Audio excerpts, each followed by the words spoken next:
here with Amy Newmark. Hi, Amy. How are you? Hi. Hey, good to see you. Actually, it's Reverend Paul Slackus, and I'm saying Reverend Paul Slackus because I'm an interfaith and a spiritual minister, and we're going to talk about the power of forgiveness, one of the latest chicken soup for the soul books, of which Amy Newmark's the publisher, I believe, editor-in-chief, and a co-author, and many other wonderful aspects of the Chicken Soup for the Soul series. Congratulations. Thanks. I think it's a bit of a non-religious ministry for us, putting out all of these books. Yes, I understand that, and that I said the other parts of the kinds of things that the religious spirituality and understanding.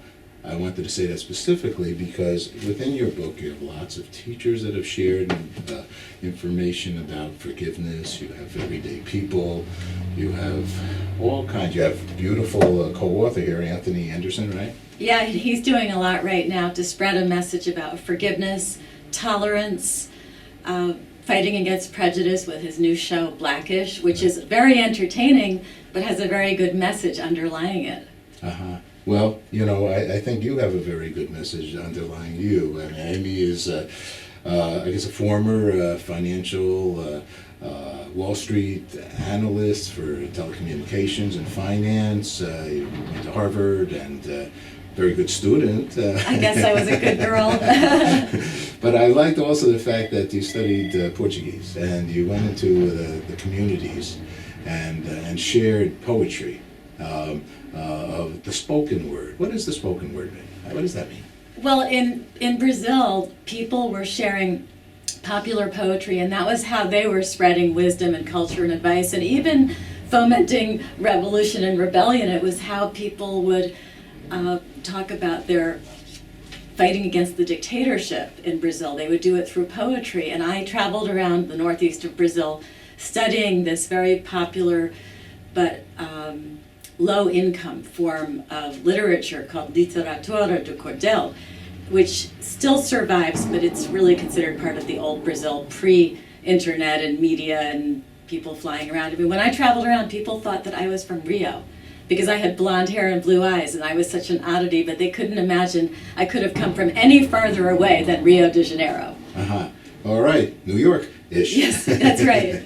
That's right. And we're in New York. We're in the Chicken Soup for the Soul offices here up in Costco, Connecticut. And actually, we interviewed you last year. Was it the 25th anniversary? Was that right? It was our 20th anniversary. 20th anniversary. Yeah, now it's 22 years. Okay. We still are coming up with new topics, and I came up with this book, The Power of Forgiveness, because I realized we were getting a lot of stories from people who were using the power of forgiveness to change their lives, and I thought, this is basically the forgotten New Year's resolution.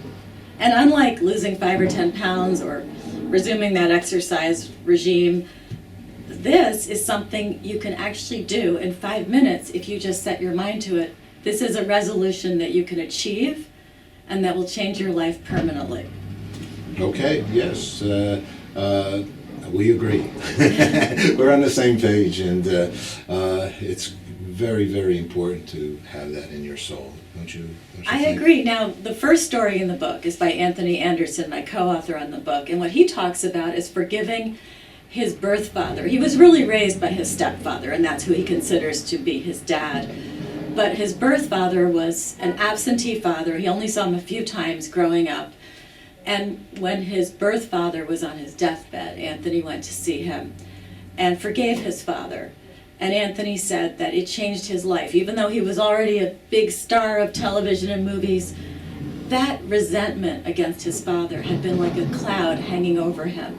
And he was able to move forward in his life as a better actor, a better businessman, a better husband, a better father, because he forgave his father. Yes, your first chapter, or first, you have different, the book is broken down beautifully. You have lessons on forgiving fathers. So, you know, with all the different kinds of ways to forgive people, why did you start with fathers? I started with fathers because your father is supposed to protect you, and people are so wounded when they think their fathers have let them down. But I think I understand it. I think that most fathers are extremely well-meaning, but they just don't know what to do. I remember I ran into a friend of ours when I was biking one day, and he said to me, he was getting a divorce at that time, and he said, I just don't understand my daughter. I don't even know how to talk to her. And he was on the path to possibly becoming an absentee divorced father because he didn't know what to do. And I've seen so many fathers who don't know what to do, and it's not that they mean to do the wrong thing to their kids, but the kids are very resentful. And then as adults, the kids have to deal with that. And that's why I started the book with a chapter on fathers, and then the next chapter is on mothers, because again, people are particularly wounded when they perceive a problem with their mothers, because your mom is supposed to accept you. She's supposed to be there for you. She's supposed to be that one person in your whole life that you can rely on. And then in the book, we go on with chapters about siblings, because a lot of people, especially when they grow up, have problems with siblings, and forgiveness would lift that cloud from their lives. And I have chapters about people having poor relationships with in-laws and having to use the power of forgiveness to fix those relationships. And then we have work colleagues, the guy who's your co-coach on the baseball team. We have perfect strangers who you need to forgive. We have a lot of stories about forgiving criminals, which really surprised me. We got so many stories from people who forgave murderers, rapists, all kinds of criminals. And then finally, we have a chapter on self-forgiveness, because I spoke to a psychologist before I made this book, and she said to me, you have to include self-forgiveness, because if people can't forgive themselves, they can't forgive anyone else. And I think people are very hard on themselves. I can't agree with you more than that, because if we don't forgive, one, we don't grow, and two, you never heal the planet, and the planet never gets healed. And if we don't, in essence, forgive, our world will never, ever become world peaceful. So you need to forgive yourself and say, hey, I'm not perfect. I didn't mean to do the thing I did, but I did it. Now I'm going to forgive myself. And then you say, oh, if I'm not perfect and I deserve to forgive myself, that means my ex-husband isn't perfect either. He was just doing the best that he could. Or that teacher I had in third grade who was mean to me wasn't perfect. And you start to look through to the motivation. And that's one of the key things, is to look through somebody's actions to what motivated them. What were their own issues that were driving their behavior? And hey, you shouldn't take it personally. That person didn't do it to you specifically. That person just did it because that person was expressing his or her own issues in his or her own life. You know, sometimes people include the word compassion with forgiveness. That is something that we definitely saw. We saw people forgiving a stepmother, a mother, a friend, whoever wronged them, and realizing, oh my gosh, that person had something bad happen to them. And then feeling that compassion and that empathy. And tolerance also. Compassion, empathy, tolerance. These are all part of forgiveness and all part of elevating you, because when you forgive, you elevate yourself. And you say, I'm going to rise above that pettiness, see it for what it was, not take it personally. I'll be a better person for it. And so there are a lot of wonderful lessons that come as part of the lesson of forgiveness. In that same Dad's chapter, you have something on finding Dad. And that's also another, I love Chicken Soup for the Soul, and I've loved it for years. And one of the major reasons for me is that I can go like this with your books and go, all right, this one I'm reading. I know. And I can pick any chapter, any story, and it's as strong as any other story. Well, you know, we get thousands of submissions for each book, and so I am trying to basically find 101 great stories. And when you have thousands to choose from, you can do that. And they're a bit like potato chips, you can't stop. But that story that you're referring to by Kara Sunland, I love that story, because Kara's dad was the governor of Rhode Island and was denying paternity. And she sued him. She was a teenager, and she sued him to have a paternity test. And then he folded. And he said, you're right, I am your father. The paternity test proved it. And he said, come and live with me. I'm going to pay for you to go to college. And then for the next 18 or so years of her life, so more years with him than she had had without him, she had a great relationship with her father. She was with him when he died at 91. And it was such a public display of forgiveness because he was the governor of Rhode Island, a very prominent business executive. She was so brave to have done that. And she is so passionate now about the value of forgiveness because it changed her life. You know, you start every chapter with a quote from somebody wise as well. How do you select the proper quote? We read the stories and then we start searching for keywords on the internet and we find these quotes, and I think they add a lot of richness to the stories because I love these quotes. I mean, and you find on the internet people love to read inspirational quotes, and I often go into the stories and not only do I edit them, but I often change the titles and then I put on a specific quote that I think just wraps up the essence of the story in that beginning quotation. You are good at it. I'll tell you that. So Finding Dad, forgiveness is a mystical act, not a reasonable one, said Carolyn Meese. So what Kara said was that forgiveness was like a fairy tale for her. She said that she finally got the fairy tale ending to her relationship with her dad that she had been looking for. And it really did change her whole life, and that's why she's so passionate about it now. She's actually a newscaster for the CBS affiliate in Hartford, Connecticut. Great. All right. Well, as people heal, they move their lives forward. They absolutely do, and that's what people said in our book, that their lack of forgiveness was not really holding back the other person, the person they were mad at. It was holding them back. I mean, one guy, this was a really simple matter, but Joe Rector had been the coach of his son's baseball team, and one of the other fathers thought that his son wasn't getting played enough. So when he became the coach, he benched Joe Rector's son for the rest of the season. And Joe Rector was mad about this for years. And then when his son was already finished with high school, he mentioned to his son that he had been harboring this resentment towards the other dad for years. And his son said, "Dad, I've totally gotten over this. Let it go." And Joe said, he didn't say, "I should have had a V8. He said, "Oh my gosh, what did I just do to myself? I wasn't hurting that other father at all. He doesn't even know I'm mad at him. I was just hurting myself." And he said this cloud just lifted from his life, this ridiculous resentment he had been carrying. Yeah. Well, actually, when my dad passed away, my brother-in-law said to me that, were you able to say all the things you wanted to say to your dad? Which was a really profound comment. And I was one of the lucky guys who I felt did say. I mean, as I got older, maybe I started to realize maybe there was a couple more things I could have said.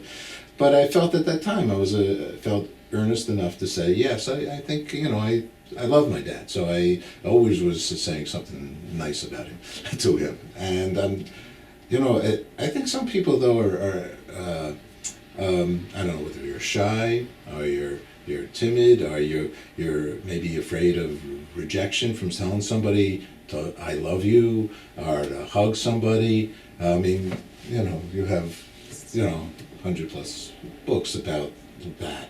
So how do you think somebody's shy or afraid to do a forgiving act or to really say, "I love you"? I mean, it's like, you get a lump in your chest for some, And how do you think people can move forward? It is scary. So what I like about this is that a lot of people discussed having just that feeling and then talked about how they moved ahead. So you have a lot of how-to stories in here and really a roadmap for how you can go and approach someone. And the cool thing is that with technology, you can use technology also. Like one guy talked about how he needed to restore his relationship with his brother. He hadn't spoken to him for 5 years because of some perceived insult from his brother. He left him a voicemail. And then a couple of weeks went by, and then his brother sent him back an email. And so they carefully, gingerly inched towards each other until they could actually start talking again. And that's the great thing with technology. You can put out that little feeler and see what you get back, and almost always you're going to get back a positive reaction. People do want to engage in these conversations. So you have a new book, I think, coming out called Reboot Your Life. Is that right? We have some technology mindedness in Here there? it is, conveniently located right next to me. So part of rebooting your life can be forgiveness.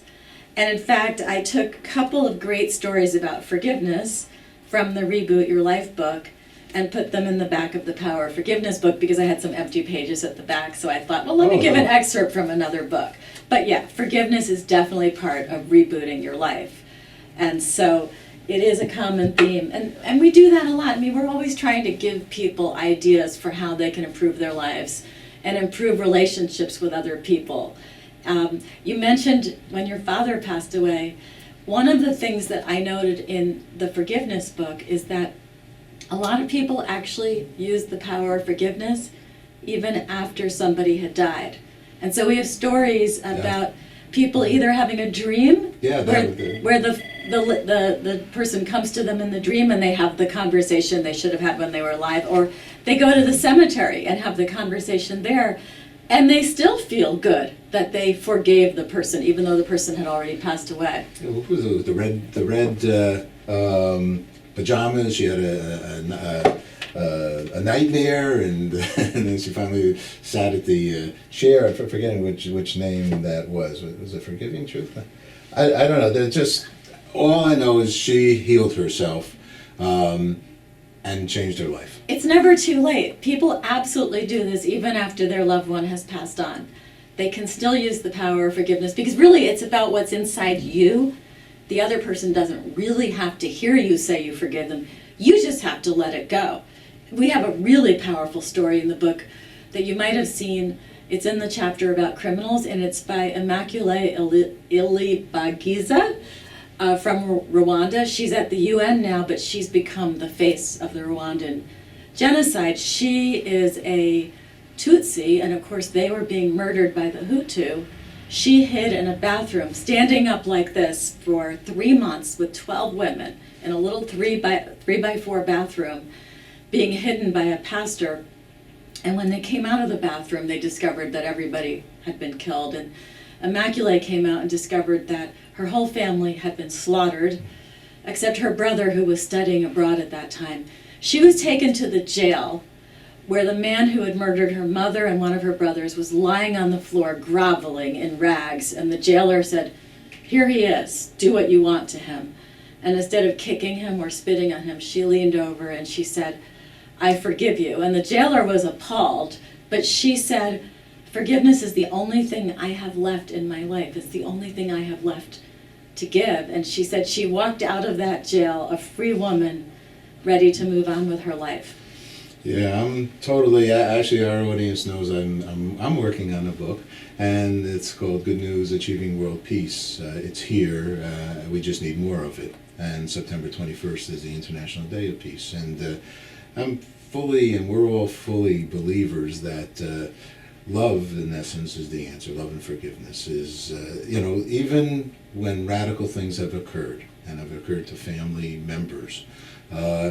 If you don't forgive them, then they just somehow continue on. And I think that's a little bit of a problem with the whole wide world, is that there are situations that have occurred, they've occurred 50 years ago, 20 years ago, or just yesterday, that we just can't get over. Yeah, you hear people talking about those family feuds. Like, hey, why are you mad at those other people? I don't know, we just are, right? They don't even know why anymore. I know, exactly. I just know we're supposed to be. But it is true, and that's why we focus so much in all our books on promoting understanding between people and empathy and compassion. The interesting thing that I noticed as I was putting together this Chicken Soup for the Soul book about forgiveness was that I really thought to myself, who do I need to forgive? And I couldn't think of anybody. And I think it's because I've been exposed to so many of these stories. I've read hundreds of thousands of these stories. And because of it, I've learned to be a lot less judgmental, be more accepting of people's human foibles. And so I think I've been doing a rolling forgiveness. Like, as things happen, I just roll along saying, all right, you didn't mean to do that. All right, I'm not going to take that personally. All right, you're a jerk, but you're stuck with being a jerk, so I'll forgive you too. Whatever it is, it's just a rolling forgiveness, so I don't have any of these things hanging over me, which is a really nice way to live.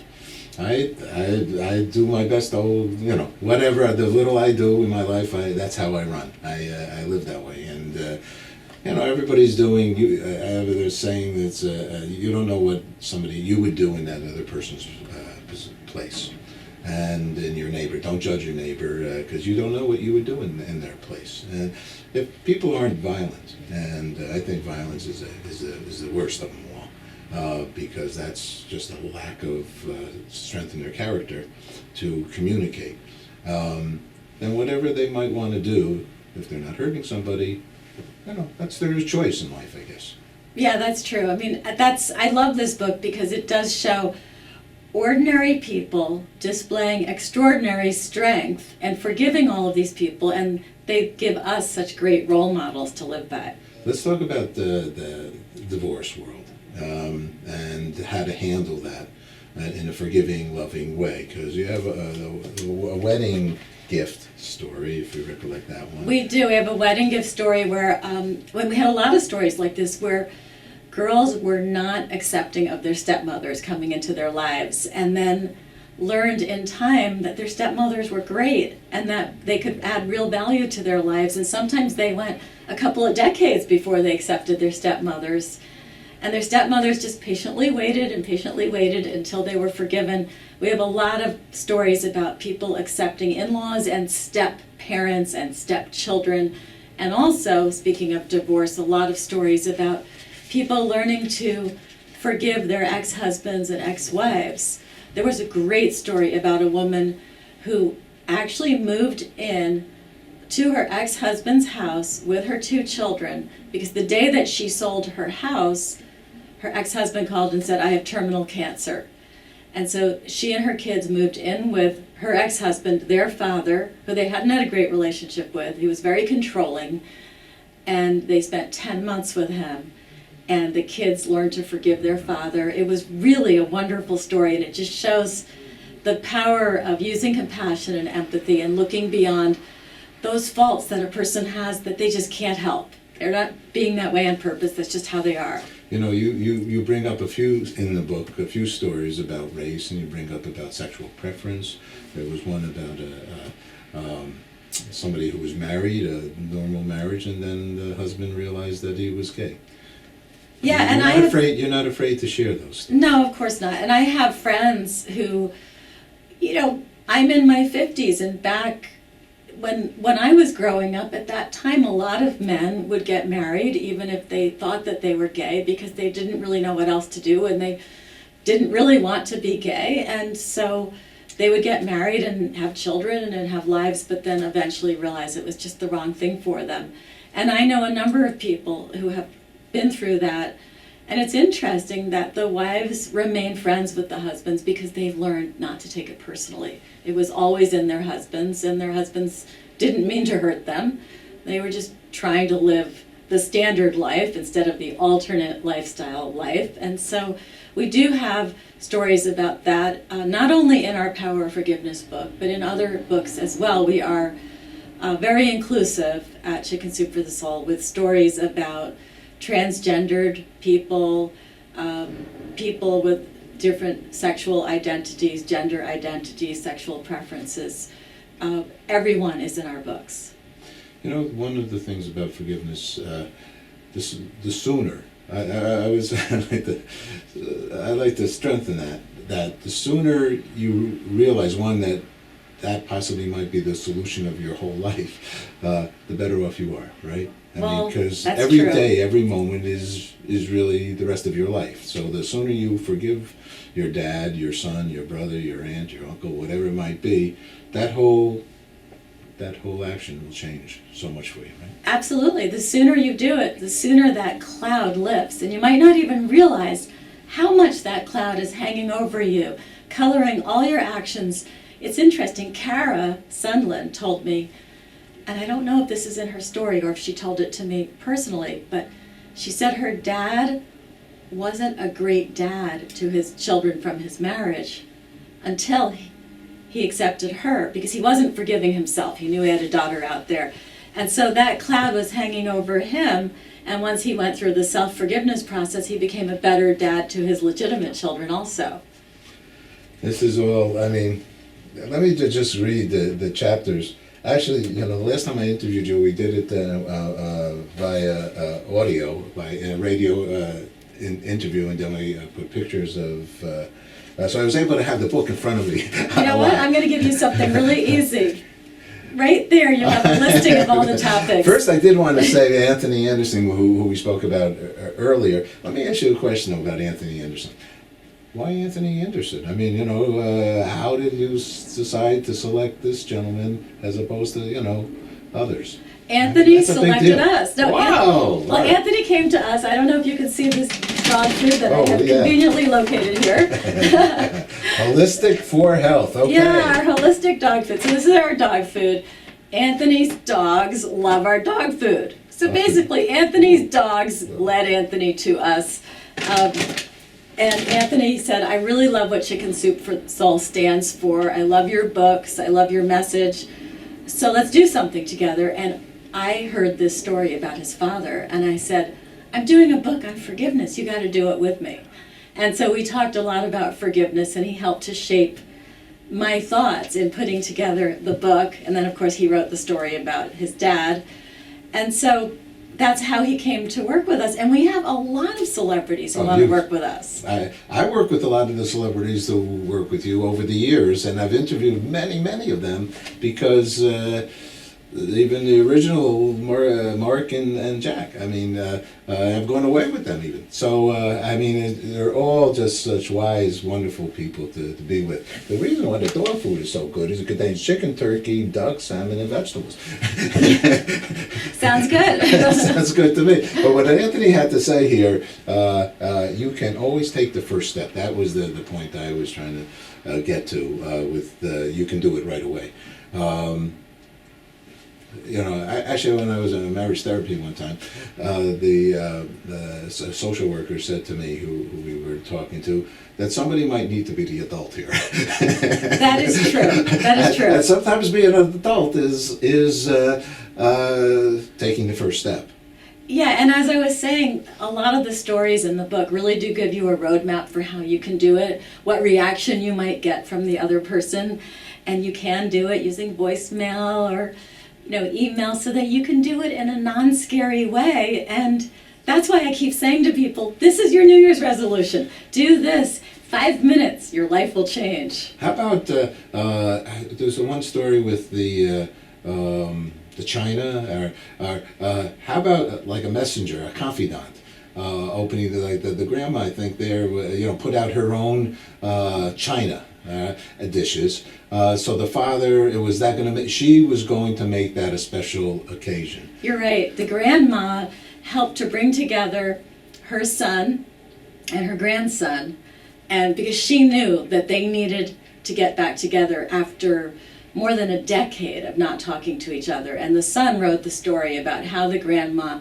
forced him to get back together with his dad, and it was a really beautiful story, and that was one of the first stories in the book also. Yeah. Well, here are the what do you call? You call them sections of the book? Chapters that contain stories. Yes. All right, but you have 101 stories. Yes, we do. Okay. And two bonus stories. Right. So we have 103 in this book. We gave you your bonuses. Have to reboot yourself. Okay. Lessons on forgiving fathers. We spoke a bit about that. Forgiving between mothers and children. Oh boy. Okay. Learning to live with family through marriage. Mm-hmm. Patching up rifts with siblings. That's a big area. A lot of people, those little things when you're kids, somehow they turn into big things when you're adults. And I know when people get together for holidays or weddings or funerals, often those little rifts become really big ones and just get all those little childhood resentments. You were the oldest, you got more privileges, or you were the youngest, you got to watch TV and I hadn't been allowed to, or whatever it was. They come to the forefront. And so we had a whole chapter about people patching up relationships with siblings, including the one I mentioned before who used voicemail to start the process, and then his brother wrote back using email, and they used modern technology to do that scary thing and reach out to each other. Some people actually believe, I guess in the religious or spiritual way, that if you don't do that, it's not a good thing. You should really try before you pass to forgive and to share or apologize, whatever you need to do in your life to try to get that through. But then the key for that is to do it sooner than later, because nobody knows what's going to be the next day. So But if you're too late and you missed it and the person died, that's right. based on the stories in this book, you can Yes. still do it afterwards and it will still work. And so I don't want people to feel discouraged. I They understand. can go to the grave, they can just talk to the person, they can have a dream where they talk to the person, and it will still be effective. You can still use the power of forgiveness to move forward with your life. That's why I assume we're going to read, looking forward, a poem that you feel sums everything up. And I think Amy is that person who, in essence, besides summing everything up, but also is a forward thinker. Nothing is too late. And if your heart and soul and love is in the right place, right? That it's never too late to Right. repair a human relationship. Right. Absolutely. That is good news. Let me just finish before we get to that to make sure I want everybody to know when bad things happen in love and marriage, forgiving friends and colleagues, you mentioned that, lessons from people you meet. That's interesting. Yeah, even little things. One woman said that she was in a bad mood and she honked angrily at another driver, and then she thought, oh shoot, what did I just do? And the other driver just smiled and waved at her. It's instant forgiveness. Made her day a lot better. You know, shed those tiny resentments as you move through your day so that you don't start building those up into a pile. I have two little quick stories on that one. Someone once told me that one is you don't know whether who's honking at you might be going to an emergency room. Yes. And two, a cab driver said this to me. He said, all that honking is my orchestra. You know, I always say to my husband, you don't know if that person driving slowly in front of you is teaching a 16-year-old how to drive. So don't tailgate, don't honk, don't terrorize that person. They might have a reason why they're driving that way. And sometimes in our lives, and especially in a city like New York or large cities, you see, somebody might be moving the line slower than others, and then when you get past them, they're carrying a cane or they have MS or something. Let's be cool and calm. Exactly. To the best of our abilities, right? When a crime has been committed, you mentioned a lot about that and the importance of self-forgiveness by far. Yeah, I think we covered all of the different kinds of forgiveness and all the different ways in which human relationships can go bad, because humans are messy and humans are imperfect, and there are going to be lots of things that go wrong in your relationships with people in your life, and it's really better to just not take it personally, not resent everybody, and just say, okay, you didn't mean it. Instant forgiveness, and just go through your whole day forgiving every little thing, and you'll feel so much freer and lighter. The bonus chapters, the last one, forgiveness and freedom. Yeah. So there's this poem that you and I both have agreed is fabulous. It's by a writer named Christina Gallione. It's called The Road Ahead, and I'm going to read it because it's so short, and I just think she sums up all the messages in the book. So here's Christina's fabulous poem. Anger begets anger. Rage rumbles forward, steamrolling good as well as bad on the road ahead. Forgiveness begets forgiveness. Peace shines from above, nurturing all that is precious on the road ahead. She says it all. She says it all. Two last quick questions. What's good news for you? My children. Oh, nice. My husband and I have 4 children, and that's all that really matters in my life. I love it. And last one, in that we're so involved with achieving world peace, what is peace for you? Peace is when everybody tolerates everybody else, forgives them their differences, has empathy and compassion for them. Okay, Amy, thank you very much. The book is a part of the Chicken Soup for the Soul, The Power of Forgiveness, 101 Stories about how to let go and change your life. Thank you so much, Amy. Thank you.